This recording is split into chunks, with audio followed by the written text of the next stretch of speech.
Well, we are following this story very closely. An Afghan man that is here during asylum 2021 after that withdrawal in Afghanistan, allegedly shooting and killing one National Guard member, leaving another in critical condition, this in our nation's capital. Then President Trump did this, floated the idea that he may stop nearly all immigration to the United States. He posted on Truth Social this, quote, "Even as we progress technologically, immigration policy has eroded those gains and living conditions for many. I will permanently pause migration from all third world countries to allow the U.S. system to fully recover, terminate all of the millions of Biden illegal admissions, including those signed by Sleepy Joe Biden's auto pen, and remove anyone who is not a net asset to the United States or is incapable of loving our country, end all federal benefits and subsidies to non-citizens of our country, denaturalize migrants who undermine domestic tranquility, and deport any foreign national who is a public charge security risk or non-compatible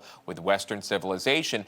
The president goes on to say these goals will be pursued with the aim of achieving a major reduction in illegal and disruptive populations, including those admitted through an unauthorized and illegal auto pen approval process. Only reverse migration can fully cure the situation. Other than that, happy Thanksgiving to all except those who hate, steal, murder, and destroy everything that America stands for. You won't be here long. That's from the president. And with us now, Judge Andrew Napolitano, senior judicial analyst there. A lot to unpack, my dear friend. It's a lot in that post. And in terms of looking at that through the legal lens, he wants to do a lot. There's a big appetite. All right, we'll start with the law. He can stop all legal immigration on his own discretion. Now, there'll be a lot of pressure on him to permit some legal immigration. There are people here who've been online, who've complied with the law, who have pristine backgrounds, who have unique skills, who have job contracts waiting for them once they arrive here. But he has the authority to do that. Eventually, there will be litigation saying, look, you're punishing me for something I didn't do. This is collective punishment, but the statute is clear.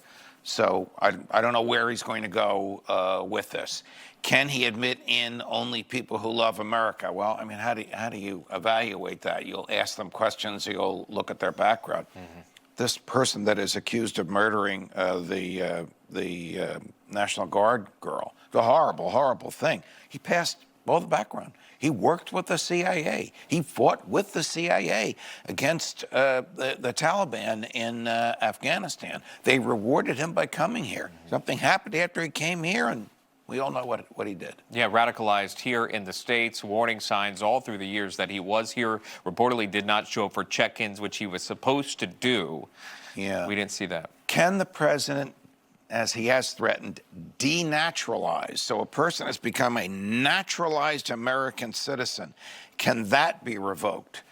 The short answer is only if there was fraud in the naturalization process. Mm-hmm. It can't be revoked for something that person did after they were naturalized. All right. But we know his position. He shares, obviously, his thoughts there on truth and how he feels about it.